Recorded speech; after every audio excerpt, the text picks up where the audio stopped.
예배당을 전도관이라고 부르는 천부교라는 이단이 흥왕했습니다.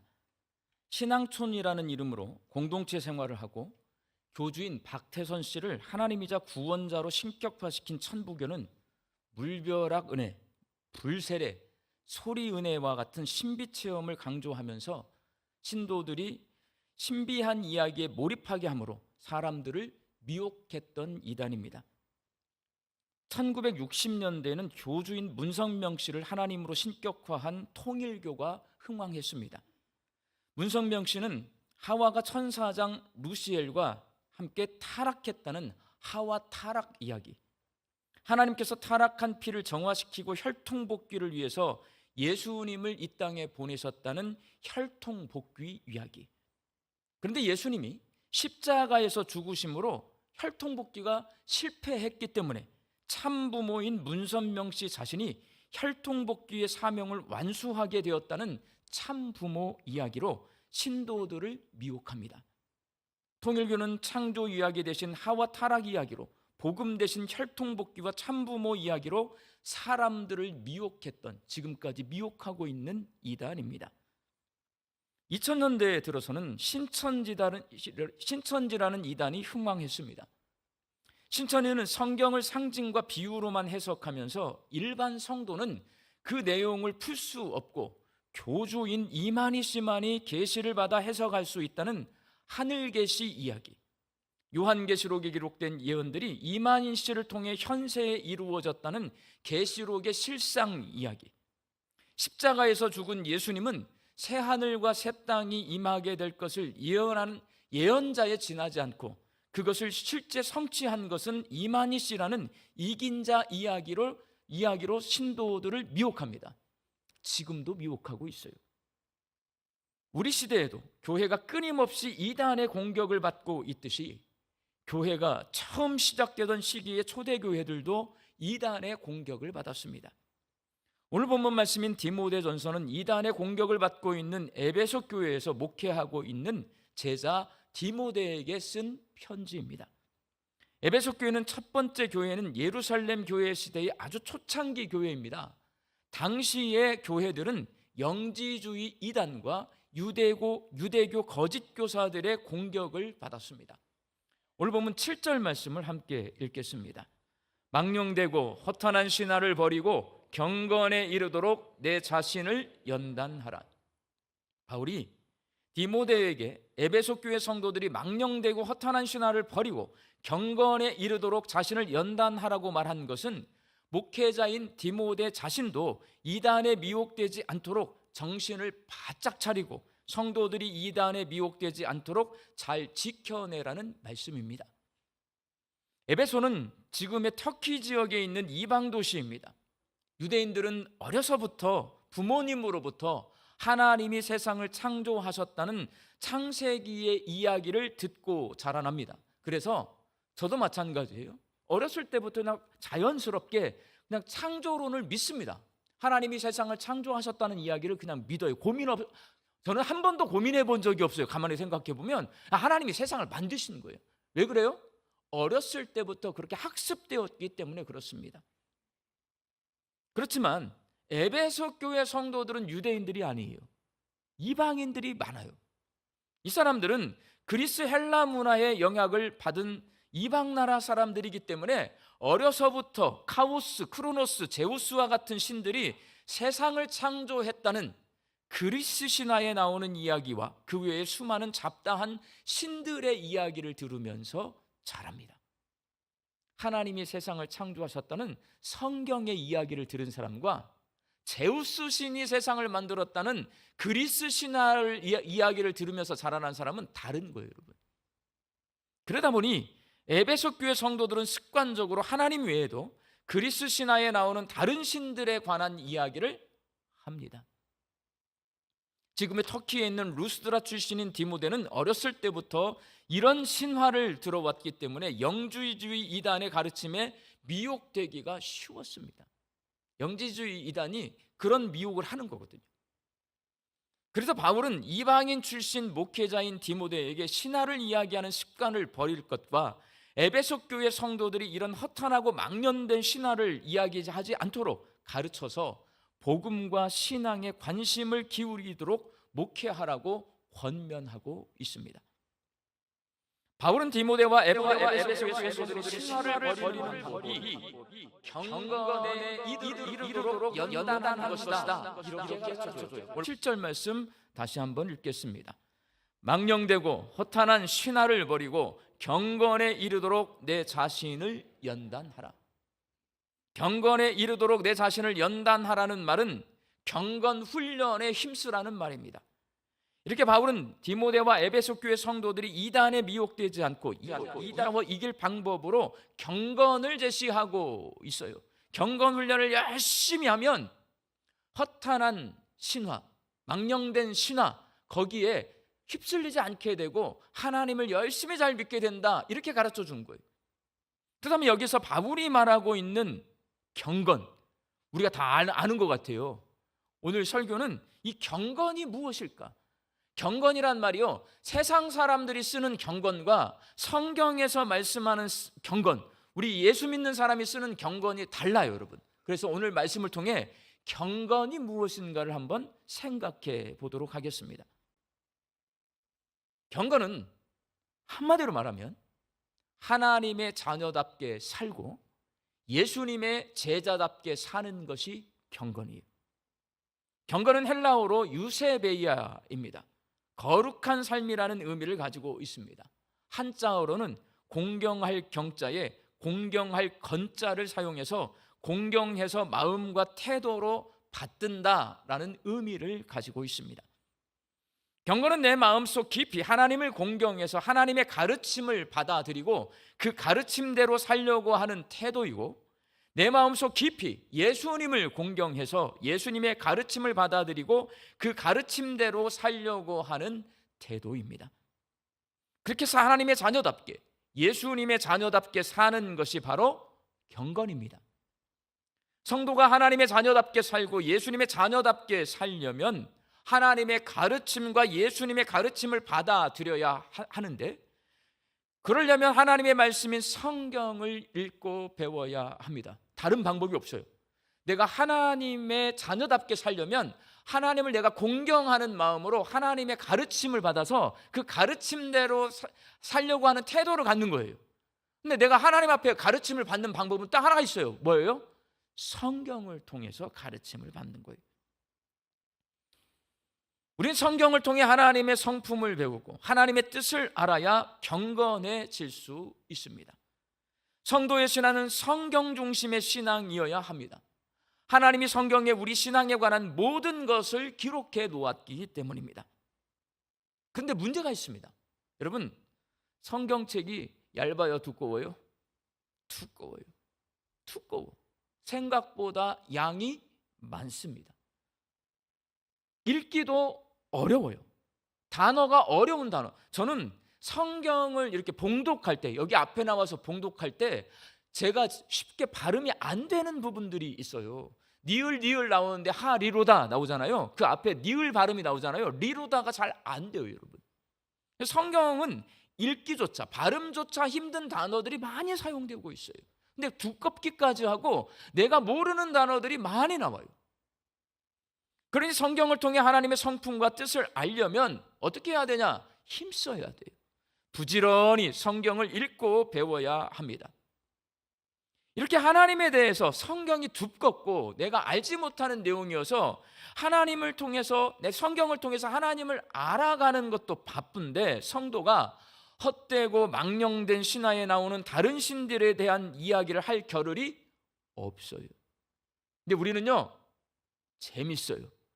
하나님 알고 싶어 하는데 성경이 두껍잖아요. 하나님 아는 일은 점점 멀어져요. 그리고 다른 이야기 하는 것을 즐거워해요. 성경을 읽고 하나님에 대해 아는데 진심을 기울여야지만 하나님을 알 수가 있습니다. 내가 신학교 가서 가장 큰 충격을 받은 게, 신학교 가면 학교에서 성경을 읽을까요, 안 읽을까요? 신학생들은요, 학교에서 성경을 읽지 않아요. 저는 청년 시절에는 매일 큐티를 했어요, 여러분. 그나마 그 큐티 훈련이 되어 있기 때문에 신학교에 가서 매일 말씀을 묵상하는데 가만히 보니까 신학교는 성경을 읽으라는 얘기를 하잖아요. 왜? 신학교는요, 그렇게 자기 스스로 매일 성경을 묵상할 것으로 전제를 깔고 있어요. 근데 성경 묵상 훈련이 안 된 사람이 신학교로 오잖아요. 성경을 하루에 한 구절도 읽지 않습니다.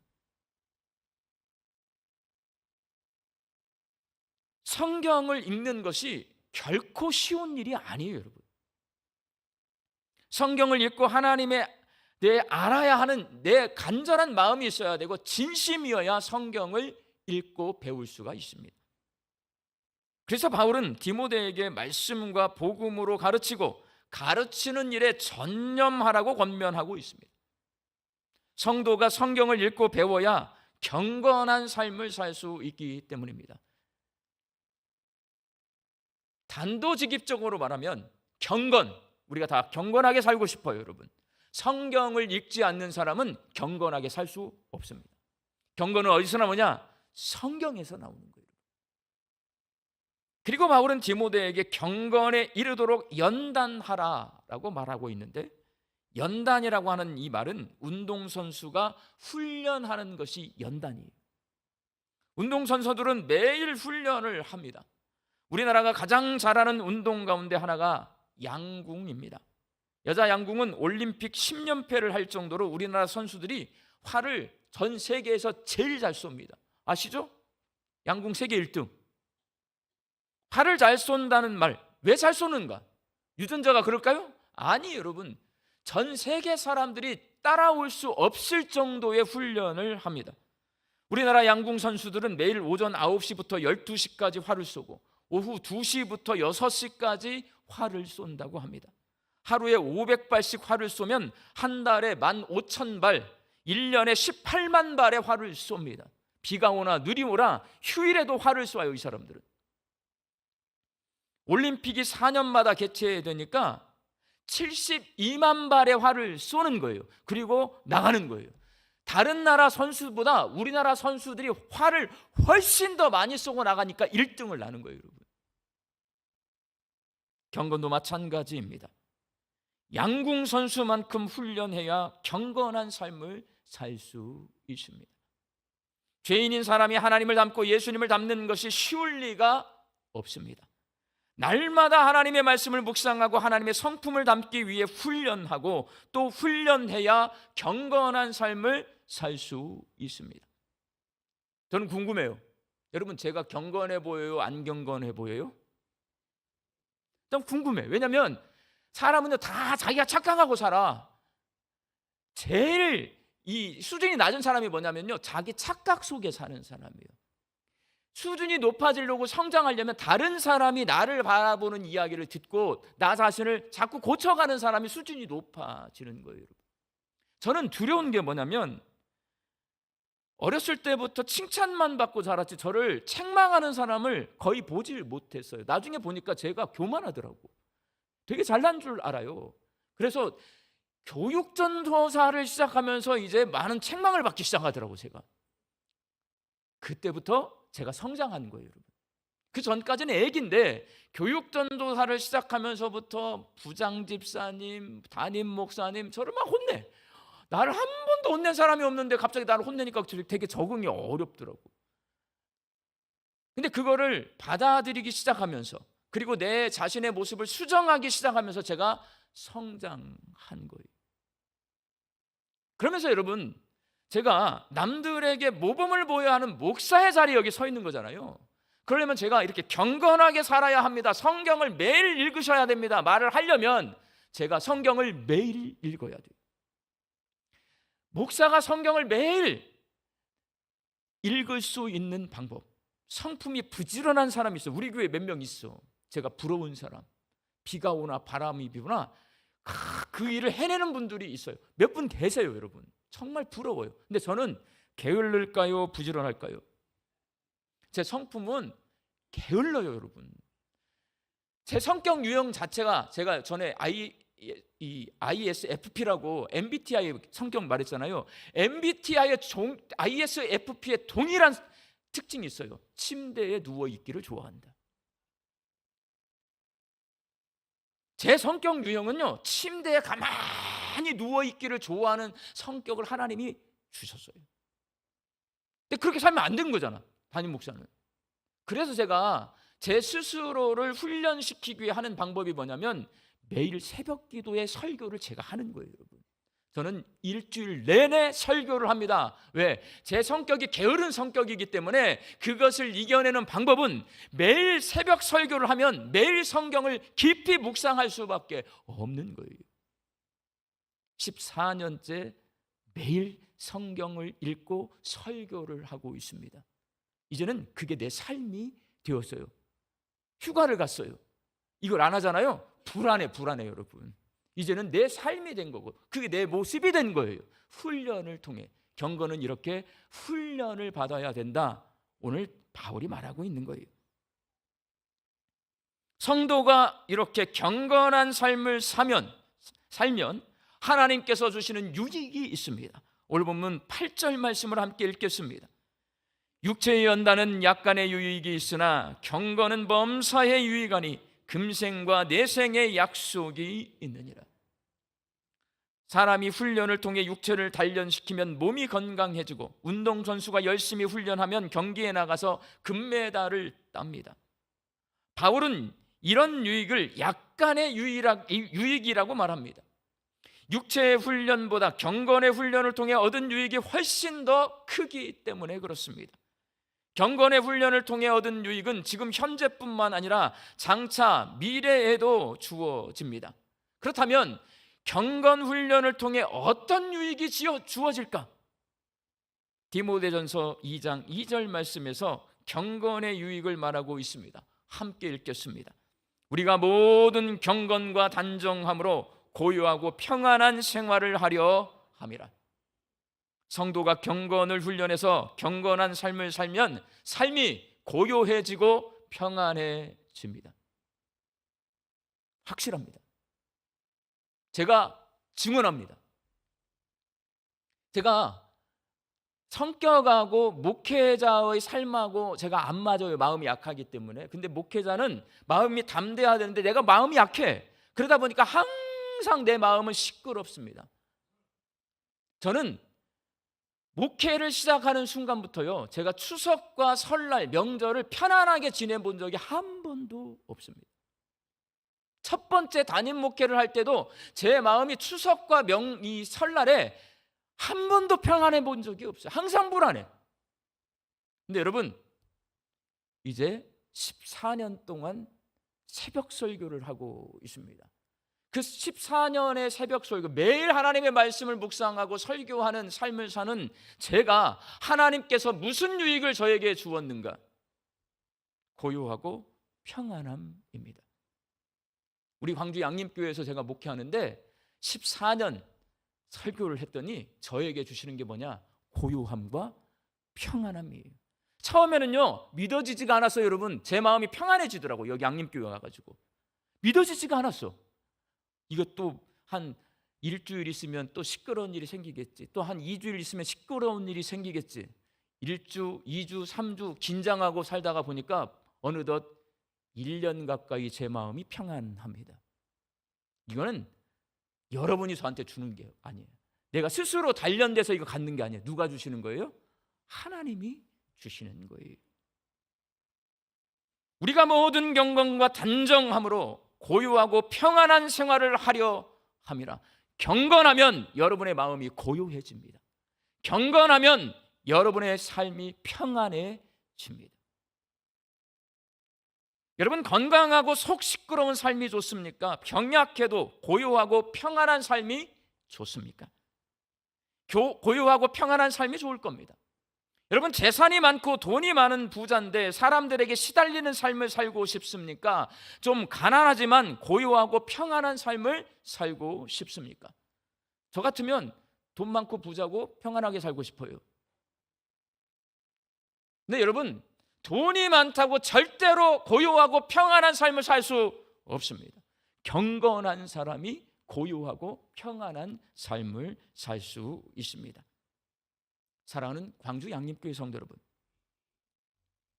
화면 속에 이 그림은 우리가 잘 아는 그림이에요. 프랑스 화가인 밀레가 그린 만종이에요. 원래는 삼종의 기도라는 제목인데요. 밭일을 하던 농부 부부가 멀리서 들려오는 교회 종소리에 하던 일을 멈추고 하나님 앞에 감사 기도를 드리고 있는 모습을 그려놓은 거예요. 저기 교회 종소리가 안 들리잖아요. 근데 교회 종소리 저 멀리 보이는 그 교회에서 종을 치는 거, 하루에 3번 종을 친대요. 그래서 3종이에요. 저녁 종을 지금 치는 거예요. 그 종소리에 하던 일을 이제 그만두고 하나님 앞에 감사 기도를 드리고 있어요. 여러분, 농사 짓는 것 여러분 어렵잖아요. 고된 노동을 합니다. 이 부부는 아침부터 저녁까지 밭에서 고된 노동을 했습니다. 내가 왜 이 시골 구석에서 이렇게 고달프게 살아야 하나라고 생각할 수 있고, 어서 빨리 이 촌구석에서 벗어나야지라고 생각할 수 있습니다. 그러나 경건한 이 부부는 예배당에서 들려오는 저녁 종소리에 맞춰 하나님께 감사 기도를 드리고 있습니다. 하루 일을 끝마치게 해주시고 일용할 양식을 주신 하나님께 감사하고 있는 겁니다. 이 그림에 대한 다양한 해석이 있지만 창해 출판사에서 펴낸 밀레라고 하는 이 책은 화가인 밀레의 1인칭 시점, 밀레가 말을 하는 것처럼 써놨어요. 그가 이 작품을 그린 배경에 대해서 이렇게 전통적인 해석을 내놓고 있습니다. 만종은 내가 옛날의 일을 떠올리면서 그린 그림이라네. 옛날에 우리가 밭에서 일할 때에 저녁종 울리는 소리가 들리면 어쩌면 그렇게 우리 할머니는 한 번도 잊지 않고 꼬박꼬박 우리 일손을 멈추게 하고는 3종 기도를 울리게 하셨는지 모르겠어. 그럼 우리는 모자를 손에 꼭 쥐고서 아주 경건하게 고인이 된 불쌍한 사람들을 위해 기도를 드리곤 했지. 고된 노동을 끝마친 후에 저녁 종소리를 들으며 하나님께 감사 기도를 드리는 경건의 모습은 한순간에 나오지 않습니다. 매일 경건 훈련을 해왔기 때문에 나오는 거예요. 할머니로부터 훈련을 받았어요. 여러분, 디모데가 외할머니의 신앙을 물려받은 거잖아요. 그리고 바울에게 또 훈련을 받은 거잖아요. 똑같아요. 여러분, 밀레도 할머니에게 훈련받은 이야기를 꺼내놓고 있어요. 대를 이어서 훈련받고 있는 거예요. 경건의 훈련은 들판에 울려 퍼지는 종소리를 들으며 고요한 마음으로 힘든 노동을 하고 나서도 평안한 얼굴로 하나님께 감사하며 기도하게 할 수 있습니다. 성도는 경건 훈련을 통해 하나님의 자녀답게, 예수님의 자녀답게 살 수 있습니다. 현재 우리 교회는 공동체 성경 읽기를 하고 있습니다. 이번에 우리 교회 청년들이 미국 비전 트립을 하면서 뉴욕에 있는 공동체 성경 읽기 본부를 방문해서 빌황 대표를 만났어요. 함께 가셨던 우리 청년부 위원장인 장로님, 장용의 장로님이요, 궁금증이 많은가 봐. 빌황 대표에게 성도들이 목사님들의 설교를 듣거나 특별히 성경 공부를 하지 않더라도 이 빌황 대표에게 왜 이렇게 돈을 많이 들여가지고 공동체 성경 읽기를 하십니까? 왜? 수십억을 들였어요.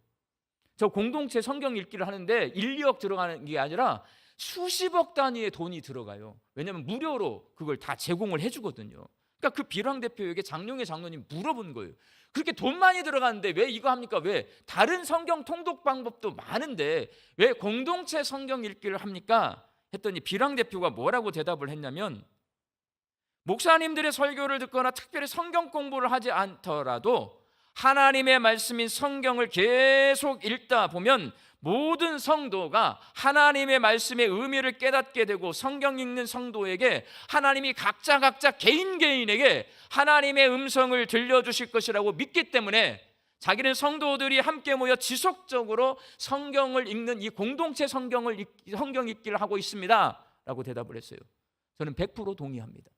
여러분 제 설교 안 들으셔도요, 성경 공부 다니지 않더라도 하나님의 말씀인 성경을 계속해서 평생 읽잖아요. 그 성경을 통해서 하나님이 여러분의 마음속에 하나님의 음성을 들려주십니다.